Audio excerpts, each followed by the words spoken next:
पाहत आहात आपल्या हक्काचं चॅनल, आपली बातमी, आपलं चॅनल वन भारत। महाराष्ट्राच्या विधान भवनाची हुबेहूब साकारण्यात आलेल्या गुलाबाचा बुके कल्याण पूर्वेत चांगलाच चर्चेचा विषय ठरलाय। कल्याण डोंबिवली महानगरपालिकेतील माजी नगरसेवक तथा शिवसेनेचे जिल्हा संपर्क प्रमुख निलेश शिंदे यांच्या वाढदिवसानिमित्त देण्यात आलेला हा अनोखा बुके सर्वांचंच लक्ष वेधून घेतोय।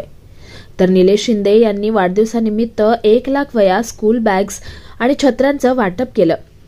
तसेच 50 गरीब विद्यार्थ्यांना दत्तक घेतलं असून त्यांचा 12वी पर्यंतचा संपूर्ण खर्च उचलण्याची जबाबदारी देखील घेतली आहे।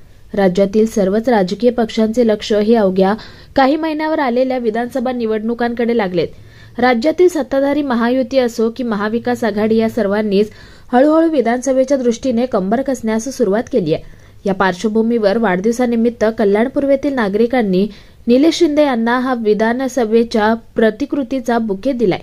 अनेक गुलाबांनी भरगच्च असलेल्या या बुकेवर विधान भवनाची हुबेहूब प्रतिकृती साकारण्यात आली आहे। तसेच त्यावर कल्याण पूर्वेतील जनतेच्या मनात निलेशदादा विधान भवनात अशा आशयाचा संदेशही लिहिण्यात आलाय, ज्यातून आगामी विधानसभा निवडणुकीसाठी एक प्रकारे माजी नगरसेवक निलेश शिंदे यांना शुभेच्छा देण्यात आल्या।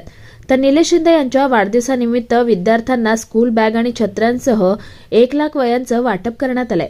केमिस्ट अँड ड्रगिस्ट असोसिएशनचे अखिल भारतीय अध्यक्ष अप्पा शिंदे यांच्या प्रमुख उपस्थितीत सोमवारी कल्याण पूर्वेतील कोळसेवाडी येथील त्यांच्या निवासस्थानी एका साध्या समारंभात निलेश शिंदे यांनी शालेय विद्यार्थ्यांना शैक्षणिक साहित्य दिलं।